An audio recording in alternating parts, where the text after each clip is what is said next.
welcome to Learn and Prep. I am Ragini Tripathi, your biology faculty. बेटा NEET 2025 से related एक बहुत बड़ी न्यूज आपको देखने को मिली होगी न्यूज़पेपर में। तो एक्चुअली क्या न्यूज है, क्या ये न्यूज सही है या सिर्फ अफवाह है, इसके बारे में आज हम डिस्कस करने वाले। ठीक है, तो मैं आपको स्टार्टिंग से बताती हूँ।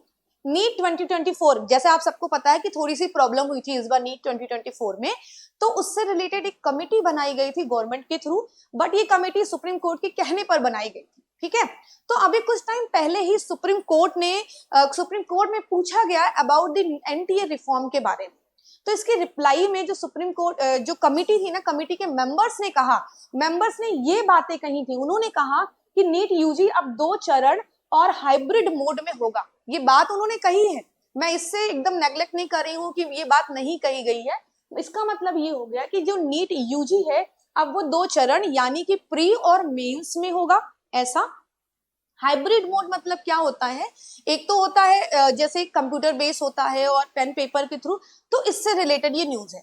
ठीक है, ये लाइन उन्होंने कही है, बट ये लाइन क्या अप्रूव हो चुकी है? नहीं, इसको अप्रूव कराने के लिए अभी उन्हें और टाइम लगेगा। उन्होंने कहा कि 6 महीने मुझे और चाहिए, इसमें थोड़ा सा और काम करना है उन्हें। बट जो आपकी सुप्रीम कोर्ट है उसने कहा नहीं, 6 महीने का टाइम नहीं, हम आपको सिर्फ 3 महीने का टाइम देते हैं, यानी कि अप्रैल तक आप अपना कंफर्मेशन दीजिए, आपको क्या क्या चेंजेस करने हैं उसके बारे में बताइए।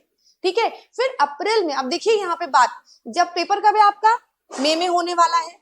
सुप्रीम कोर्ट ने क्या बोला है कि आप अप्रैल में जो भी आपके चेंजेस करने वाले हैं या जो भी प्रॉब्लम है वो सारी चीजें आप मुझे अप्रैल में बताइए। यानी कि सुप्रीम कोर्ट अपना फैसला देने वाली है, अपना डिसीजन देगी वो अप्रैल में। अब डिपेंड ये करता है कि ये सुप्रीम कोर्ट जब अपना फैसला देगी, हो सकता है इन चीजों को, ये जो लाइन कही गई है कि यूजी अब 2 चरण में हो, हाइब्रिड मोड में हो सकता है ये अप्रूवल दे दे इसको। ठीक है, बट अब इसमें भी 2 चीजें हैं कि एक अप्रूवल दे सकता है 2025 के लिए जो कि मई में होगा अभी, या अप्रूवल दे सकता है कि ये चीजें लागू होंगी आपके नेक्स्ट सेशन यानी कि 2026 से। अब ये डिपेंड करता है आपके जो जज है उन पे डिपेंड करेगा, ये डिपेंड करेगा हमारे सुप्रीम कोर्ट पे कि उसको ये कब से लागू करेंगे। अभी ये न्यूज बिल्कुल कंफर्म नहीं है कि ये इस सेशन से ही लागू है। ठीक है, तो अभी आप जैसा स्टडी कर रहे थे सिंपल से स्टडी करते रहिए। आप ये सोच के चलिए नहीं सिर्फ पेन और पेपर मोड ही अभी आपका है, सिर्फ अभी आपका जो पेपर है वो 1 चरण में ही होगा, ऐसे अभी कोई कंफर्मेशन नहीं आई है। अगर आएगी भी तो अप्रैल में आएगी। ठीक है, और बहुत कम चांसेस है कि तब ये हाइब्रिड मोड में हो। लेट्स सी क्या डिसीजन होता है सुप्रीम कोर्ट का। ठीक है, तो ये है इस न्यूज की असलियत। आज के लिए इतना ही, हम नई खबरें लेकर आते रहेंगे, नई नई न्यूज आपको बताते रहेंगे, जो भी अपडेट है एनटीए के, जो भी नीट के अपडेट हैं, ठीक है, उसको हम आपको एकदम क्लियर करेंगे जो भी न्यूज आएगी उससे related. Okay, so that's all for today, bye bye.